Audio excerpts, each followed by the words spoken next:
Hey, Dave. How are you doing? I'm good. Good. Yeah. Everything good at the home front?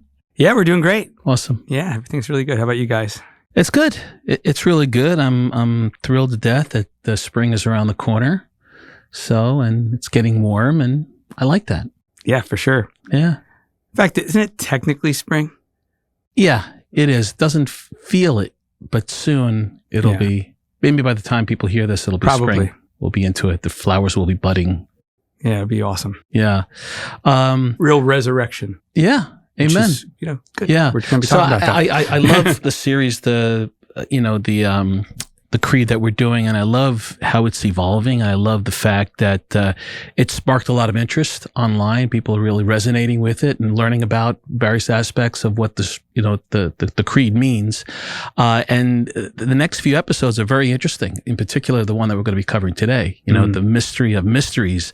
Last time we discussed the scandal, or you could say the suffering, of God. Right? Pretty much. And today we're going to go deep into what Jesus actually suffered.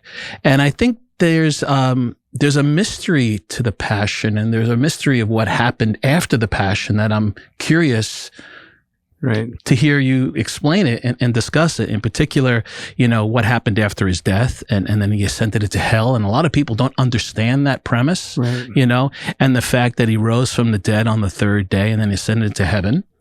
After 40 days, and then, now sits at the right hand of the Father. So chronologically, a lot of stuff happened in that period, and there are aspects that are difficult to grasp. So I'm interested to see, how you explain that. Yeah. And what's incredible about the creed is it just kind of lists them real fast. Right.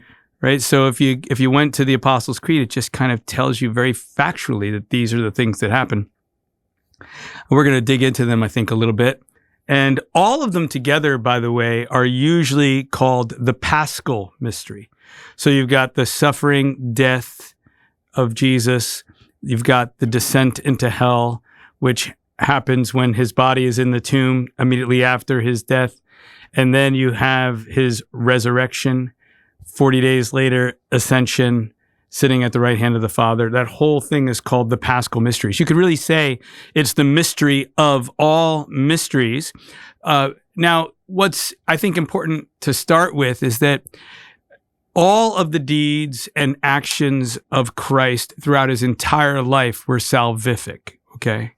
So everything Jesus did, everything that Jesus experienced, every suffering he ever endured was saving.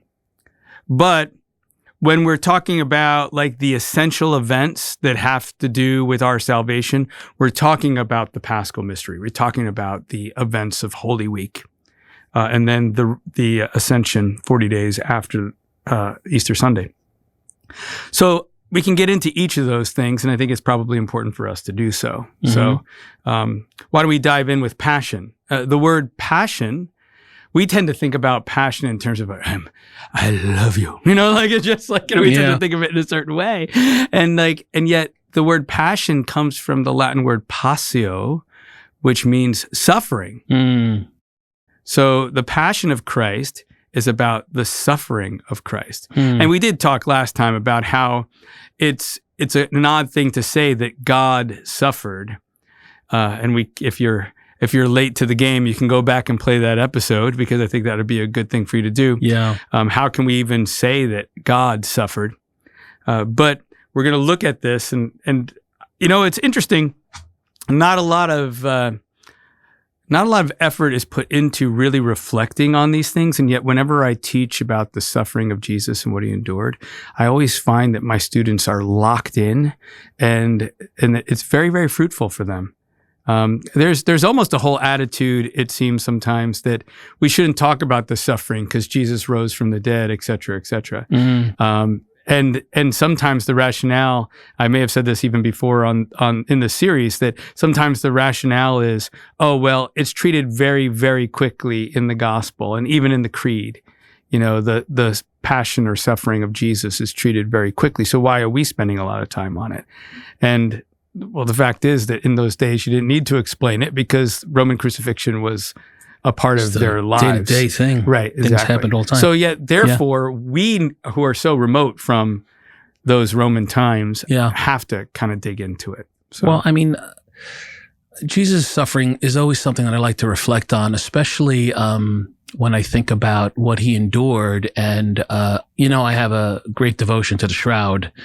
And the shroud is a negative image of a suffering man that was crucified. And we all believe, and I believe, that it was Jesus himself. So you see the scourgings on his back and on his chest. And I always think about the scourging of the pillar in the movie, The Passion of the Christ, which really had a profound impression on me when I saw that. So it always brings me to a place on the immense love that Jesus has for each and every one of us when I meditate on that. So I think the suffering of Jesus is an important aspect of what we're going to share. Yeah, and truthfully, the saints have said next to the sacraments, there's probably no act of greater spiritual benefit than to meditate on the cross of Jesus. And one reason for that is that the passion and suffering of Jesus on the cross makes clear God's great love for us. He didn't need to suffer on the cross that way in order to save us. And yet St. Thomas Aquinas says he did so because it was fitting not only to procure our salvation, but to accomplish other ends. One of those ends being to demonstrate the profound love that God has for each and every one of us. But there's also another thing that his death and suffering tells us, and that is the seriousness of sin, and that sin's no light thing. So we need to have both of those things, I think, in tension. We need to look at a cross and on the one hand say, wow, that's what my sin did, right? And then on the other hand say, but that's what God's love did, right? Yeah. So I think that there's that twofold, that 1-2 punch of the cross. And so for what it's worth, I think that we can go into it. You mentioned the scourging at the pillar. We could just kind of step back a little before that and talk about the agony in the garden and Jesus, sweating blood because of the immense sorrow and stress that he was under. We know that anybody who suffers any kind of emotional stress in their life, it's physically exhausting. So here's Jesus seeing before his eyes, if you would, the sins that have ever been committed, are being committed, and will ever be committed, that he is taking upon himself, and the weight of all of that on him at that moment, let alone, of course, his human reaction to the suffering that he was going to be enduring. There was a whole element of that caused such a psychological and emotional pain and suffering that St. Luke indicates that Jesus actually sweat blood. So there's already loss of blood. There's an incredible amount of emotional and psychological suffering, and we're not even out of the garden yet. And then Jesus is arrested, and this is depicted in Mel Gibson's movie, The Passion of the Christ, as well. Probably not treated very kindly along the way, right? Roughed up, beat up. And then after he is brought before the high priest, after he's convicted falsely of, actually, you could almost say that, they got it right. He did say he was the Son of God. What they got wrong was that he wasn't really the Son of God. So they thought he was blaspheming. So he's convicted, for being a blasphemer when he wasn't. He was simply telling the truth. It says in the scriptures that they would strike him. And what's really interesting is that I was just reading this the other day. Matthew's gospel has them striking them with their open hand. This is something that maybe our listeners haven't thought about, but when Jesus in his own teaching says, if someone strikes you on the right cheek, offer them the left as well, it's often seen as this act of passivity in the face of violence, but it's not. Because most people would strike you with their right hand. So guess what? If you're getting struck on the right cheek by somebody with their right hand, you're getting backhanded. It's a lot different when you strike somebody with an open hand. There's not only more force, right? But it's more of a brazen act to strike somebody with an open hand than with a backhand. So when Jesus says, when they strike you on the right cheek, offer them the left, that means you're almost like saying, okay, Now bring it with your open palm. There's an act of strength there, a willingness to take it, but are you willing to give it with an open palm, right? The fact that when Jesus, after he gets convicted, it makes clear that he's being hit with an open palm is a big deal from the kind of disrespect they're showing him, how hard they're striking him, and all of these other things, you see. And yet he gets to fulfill his own command. He turns the other cheek and accepts the open palm. So there's all these kind of details that when you look at the passion narratives, you can pick up. But he doesn't know where it's coming from, so that must mean that they blindfolded him or something, because they tell him, play the prophet, tell us who hit you.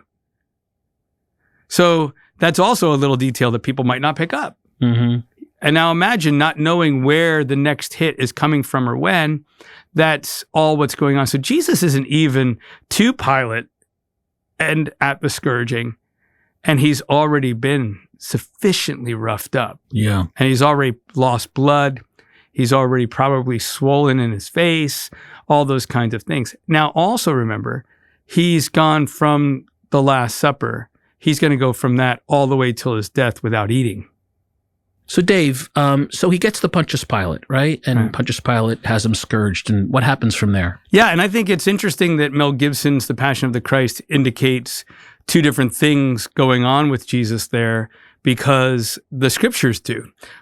Some of the Gospels talk about flogging. Other ones talk about scourging. Those are actually technically different things. Flogging is being like whipped with like a reed, right, which would have caused surface bleeding and a welt and bruises.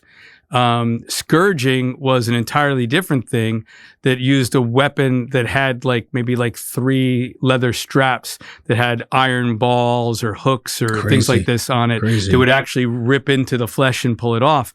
So the idea is that probably both happened, and that's what Gibson portrays in The Passion of the Christ. But you have to imagine, and that means front and back. So when Jesus is chained at the pillar, they're whipping him on the back, but then they would probably have let one of his arms free, which flipped him over, and then they would whip him on the front and scourge him on the front. So by the end of this, Jesus is really he's a bloodbath, really. Yeah. He's probably got, muscle and bone exposed from the scourging. He's been very roughed up all night. He hasn't had food or drink. There's very little left, and then shows you, by the way, how strong he must have been, physically strong, because he endures that, and he still does initially carry the cross. Yeah. Right? So it's pretty profound. So then he's crowned with thorns. Of course, the crowning with thorns, according to the shroud, wasn't just around the forehead and the back of the head, but was all over the top of the head, so that when he's getting beat on top of the head, the whole cap is being pushed into his head. So he's bleeding there too. And that's just an added suffering as well as loss of blood. So think about the amount of blood he's lost before he even picks up this cross and brings it to the place where he's going to be crucified. And then when he gets there, he's crucified on this cross. Now, Roman crucifixion was a carefully thought out, torturous process. And one of the things that people might be confused by is sometimes you'll see the nail wounds in Jesus' hands, but then it got really kind of faddish to say, oh, he didn't get nailed in the hands, he got nailed in the wrist. And then people would say, but the scriptures say the hands. And then people try to argue, yes, but the scriptures in Hebrew, there wasn't a word for just the hands, so it's the whole area. And there's all these word games. Well, how about we look at what Roman crucifixion did most of the time? And that was that they probably went in the hand. But there's a nerve. This is why, you never have a friend who does mercy with you and grabs your hand and gets the pressure point. Very sensitive nerve there. So they're trying to pierce that nerve, because that nerve, when it's pierced, is going to send a shock all the way through your arms, right?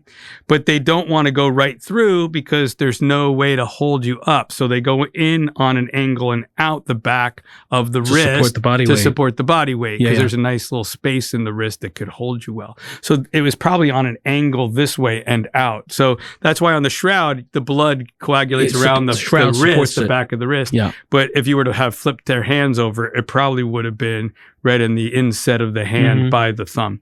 So that's what they're doing. And then they nail both feet together. The way somebody typically died, which obviously there was shock involved with like blood loss and all these sorts of things that the body's going to be going through, but it's predominantly asphyxiation. So their lungs are filling up with fluid.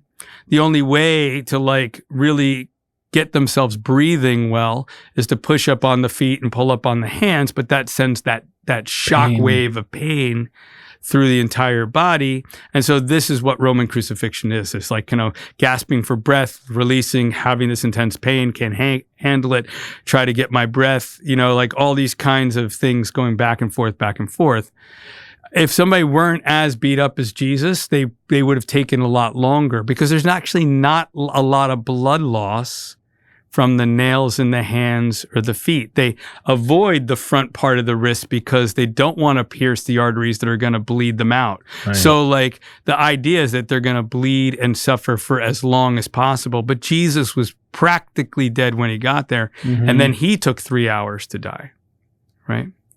So you got to imagine the intense suffering, and from head to toe just covered in blood. And yet that was for us to show us the depths of God's love, but also the severity of sin. Incredible. So Jesus dies on the cross eventually after the 3 hours, and he's laid in the tomb. So what do we believe happened next? Yeah, we believe that at the moment of Jesus' death, that his soul descended into hell. Now, this is often confusing for people. Because they think, why would Jesus go to hell? Right? That's like where all the bad people go, right? But it takes us understanding what Jesus understood and what the early church understood to be what the afterlife was like prior to Jesus opening the gates of heaven. Hell actually had multiple regions. So there was a region that was the hell of the damned, or the hell of fire. That's where the people who were bad, evil, had done evil deeds would go for punishment. But then there was this great gulf that existed between the hell of the damned and the other region of hell, which has become known as the limbo of the fathers. That's where, for example, even the great patriarchs went, where Abraham and Isaac and Jacob and Moses and David, that's where they all were, in addition to all the people who had lived with an upright heart in anticipation of God's salvation. So you have a sort of group that was the good people who died, who it was still a place of punishment. Even though it was a place of natural happiness, it was still a place of punishment because they were deprived of heaven and the beatific vision, right? So they didn't have the joys of heaven, but they also weren't suffering punishment in the sense of the people who were in the hell of fire, the hell of the damned. To get a good sense of this, by the way, you could look at, for example, the story of the rich man and Lazarus that Jesus himself tells, because it shows that he understands and accepts this view of the afterlife. When Lazarus the beggar dies, right, who just longs for the scraps that fall from the rich man's table but gets none, right? And then the rich man dies. You've got Lazarus in the bosom of Abraham, and you've got the rich man burning in the flames. And when the rich man yells out, Abraham says to him, there's an uncrossable gulf between you and us.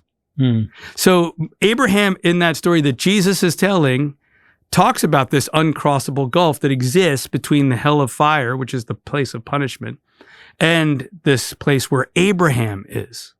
But that place is not heaven. It doesn't say that Lazarus goes to be with God. He goes to be with Abraham. So this was the prevalent Jewish idea of the afterlife among a certain group of Jews at the time of Jesus, which Jesus, I believe, by telling this story, affirms. And then, so then the question is, where does Jesus go? He goes to the limbo of the fathers. He doesn't go to the hell of the damned. He goes to hell in the sense of to where Abraham, Isaac, Jacob, Moses, David. So I'll just interrupt you for a minute. Sure. So in this limbo part of hell, so are we to believe that no longer exists because Jesus instituted heaven in a way? Or? That's right. In fact, we call it the harrowing of hell because Jesus empties the limbo of the fathers, right, and he brings them all with him to heaven when he ascends to heaven. So, so this is, I think, a key point that Jesus goes to the limbo of the fathers. But why does he go there? Why does he descend there? To announce to them the joyful tidings of their redemption and to preach to the souls of the just. So Jesus goes there to announce the good news of their redemption. And then when he eventually ascends into heaven, he takes them all with him. Obviously, it makes no sense that they would go to heaven before he does. So he leads the way with them at his ascension. So now all you have is heaven and hell, the hell of the damned, which is the Christian cosmology. Even purgatory, we would say, is not limbo, and it's not hell, but it's a place of purgation whereby those people would automatically go to heaven. In fact, the limbo of the fathers was always thought to be a temporary place too, that would disappear when the Messiah came, and gave redemption to Israel. So this is, I think, an important Well, let me thing. ask you another question. So isn't purgatory referenced in the Old Testament? Yes, but So how do you make they the didn't two? have a concept of purgatory. There's Old Testament references to purgatory that when they're looked at in light of the truth that Christ brings and the truth that Christ is, now we understand those passages to be referring to purgatory. Just like much of the Old Testament, you've got a Christian reads the Old Testament through Christian lenses, right? Right. So there's things that are seen there that now are understood to have been types of truths to come. So purgatory is one of them. But St. Thomas Aquinas says that the fires of purgatory, because it's often depicted as fire. St. Paul, when he talks about purgatory, talks about it in terms of fire, that the fires of purgatory are the fires of hell of the damned.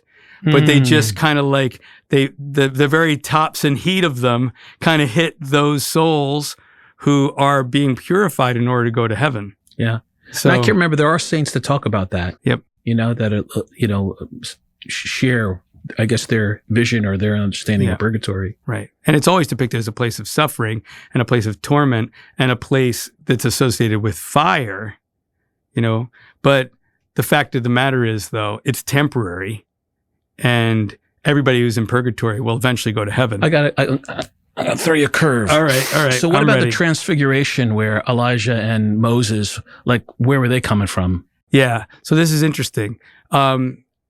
Elijah was said to have been brought up into heaven in a fiery chariot. There's nothing that ever indicates in the scriptures that Elijah died. And in fact, there's two Old Testament figures who are said not to have died. That's Elijah and Enoch. And they pop up again in apocalyptic literature as the ones who are going to announce the final coming and the end of the world. So that's interesting in and of itself, but it's maybe far beyond what we can deal with here. What about Moses then? Where did he come from? Yeah, then Moses would have appeared, but he would have come from the limbo of the fathers. So Elijah wasn't in heaven when he went to heaven in a fiery chariot. It wasn't like heaven meaning the beatific vision. Yeah. Hey, listeners, are you following all this? So it's I hope I'm being clear. No. I think it's really interesting, and these thoughts just are thoughts of curiosity. Yeah. And how the whole puzzle is put together. So Elijah, wherever he was, not having ever died, according to the biblical tradition, and then Moses would have been, he did die, and his soul would have taken some sort of visible form for the apostles on the Mount of Transfiguration, but he would have been in limbo of the fathers. So that's where he would have come from.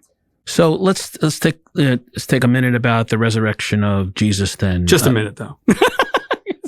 Well, this podcast. I know it's a long one. We got a lot to cover. It's okay. There's a lot of stuff, but it's interesting in the sense that there's a lot. I mean, we go by the creed, like you said, so fast, but these things are just mentioned really quickly. There's so many deeper components of what we're saying that I think it's important to articulate it. So let's talk about the resurrection then. Yeah. Okay. So what do we believe about Jesus rising from the dead? Well, we believe that he was dead. His soul separated from his body. His soul descended into hell. And then his soul re-entered that same body and animated it, but yet in all of his glory.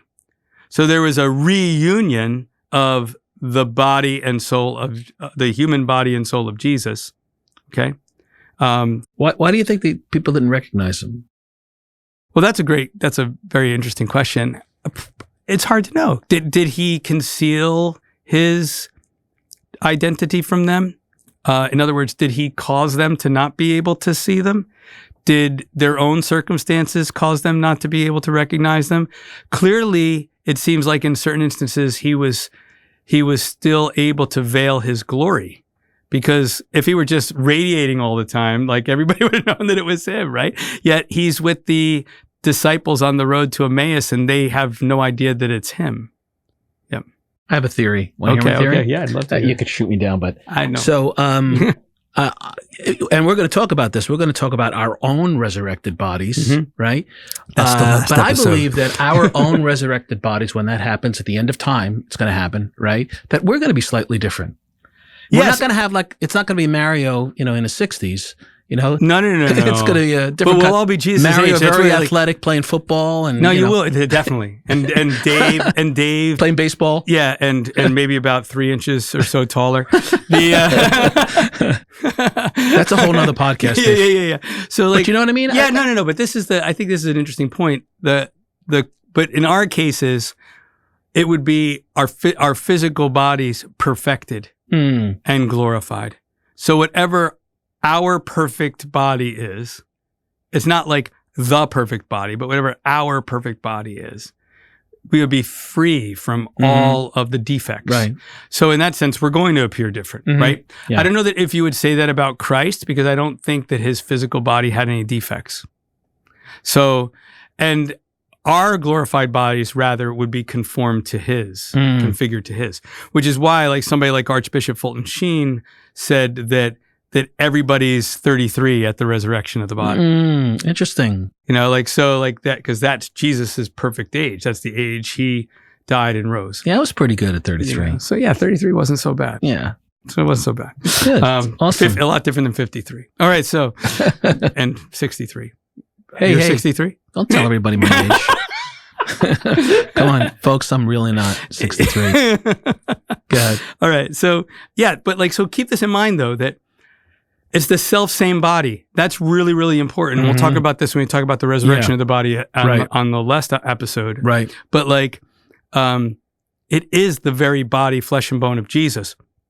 And he even says this to his apostles. Like when his apostles see him resurrected and they're like, wow, this is a ghost. He says, a ghost does not have flesh and bone like me. So check that out. That's a big deal. He's risen from the dead, and he says he has flesh and bone. And then he says, do you have something to eat?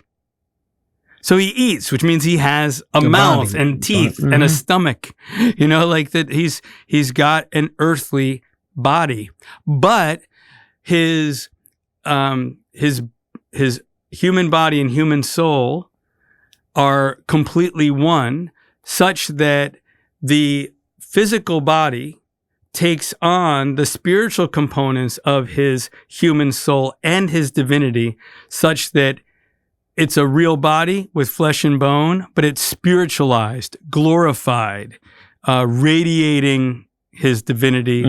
So in that sense, his body does not operate like an ordinary body. like, for example, like locked doors don't seem to matter. Like he can be in more than one place at a time. So there's all these different things, and the gospel writers go to great lengths to talk about how Jesus's body is the same and yet not, right? How it is like a normal physical body with flesh and bone, but is not. It's been spiritualized, glorified, and these are the terms in which St. Paul describes the resurrected body. This is really our entire Christian faith rests on the resurrection. Without the resurrection, there's no Catholicism, there's no Christianity. But it's amazing that there is solid proof that this happened. Right? Yeah. It's like it's real. Yeah, and I think this is a great point. St. Paul says that if Christ did not rise, then there is no resurrection of the dead. You are dead in your sins. All those who have died are condemned.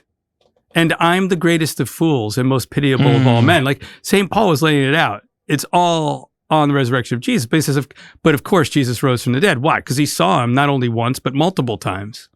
Right? Certainly on the road to Damascus. So the resurrection is everything. And yet this is important because it's not like there's myths of resurrected gods or whatever, that are in some ancient literature. And people like to, you might say, take Christianity and make it just another kind of like old myth.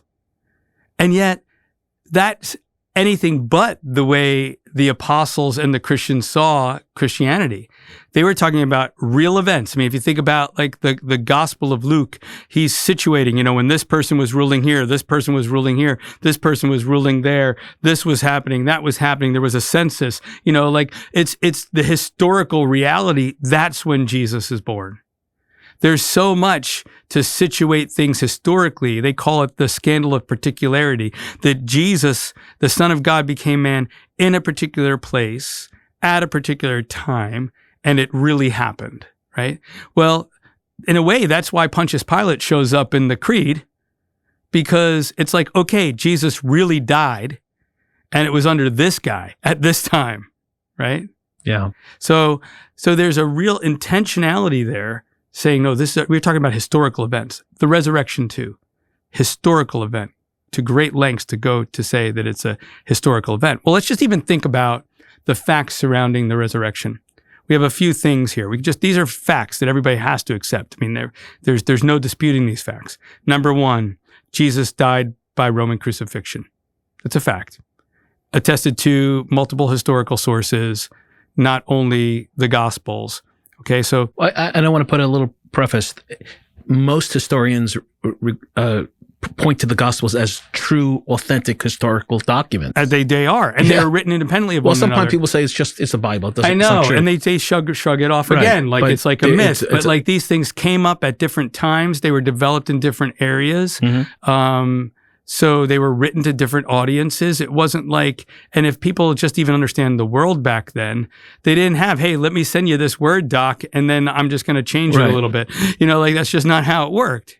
So the fact that there are 4 Gospels like this that have so much and other sources as well outside, and other sources outside, just historical writings, Josephus, right? Exactly. So you've got Jesus and the Romans didn't mess up crucifixion. It's not like, whoops, we got it wrong. He survived. That's one thing. Jesus is dead, and he died by Roman crucifixion. 2, the tomb is empty. Even Jesus' enemies admit that the tomb is empty. They come up with their own little crafty idea of the disciples robbing the tomb of the body. And that the reason why that pops up in one of the Gospels is because it's clear that's one of these things that's being said by the leaders of the time to sort of discredit the resurrection. And the apostles address it head on. And they address almost the ridiculous nature of such a claim. But so just for the sake of argument, let's not worry about how the tomb got empty for right now. Let's just say there was an empty tomb. So you got death, Jesus died, there is an empty tomb. There's no body that's ever been found. So the body of Jesus is gone, never been found. That's fact number 3. Number 4, all the apostles claimed that they saw him risen from the dead. That's not disputed. Everybody knows that that's what the apostles claimed. And by the way, they were willing to die rather than surrender such a belief. And then 4, you've got St. Paul, who was the greatest persecutor of the church, who rounded up Christians to put them in jail and have them even killed for belief in Jesus as the Messiah, in almost like an instant converts and does a 180 and becomes one of the greatest, if not the greatest Christian preacher. And the whole Greek world is evangelized by him. So then the question now is, those are the facts. And plus the hundreds of people that saw him. What was that? Well, St. Paul says that. He says, not only did the apostles see him, So not only did I see him, but he appeared to 500 at once. Right. And so like, you've got these sort of facts here. And now the question is, what is the explanation for these facts that nicely brings together all these various facts and gives an explanation that explains them all? And the only possible response is Jesus rose from the dead. Because all the other possible responses, for example, that the apostles stole the body, it's preposterous that they stole the body. What? They paid off the Roman guards who would have been killed by Pontius Pilate if they did such a thing, or if Jesus' body wasn't there and was stolen, they would have been killed. So why would the Roman guards do that? And then you've got the issue of the stone, the difficulty of rolling away the stone, and it was sealed on top of it. So how do they even manage to steal the body? And then if you accept that they stole the body, you have to believe the apostles are not saints. They're like the greatest scoundrels that ever existed. They're liars. They're knaves. They made the whole thing up. And not only that, they're stupid because they got no fame, no fortune out of this, and just suffering and death. And with all due respect, they weren't all scholars. So then you've got them preaching and writing in such a way as if to have such command over the Old Testament when they did not have that kind of training. So in other words, they couldn't have made all of it up. They had to get it from somewhere. They had to receive it from somewhere, right? So that is not plausible to my mind, that there's a fraud theory, because you'd have to, anybody who says, oh, well, it was just a fraud, they stole the body, they have to say in the very next breath, and the apostles were all knaves, liars, and terrible human beings who deceived the whole world. Certainly not saints.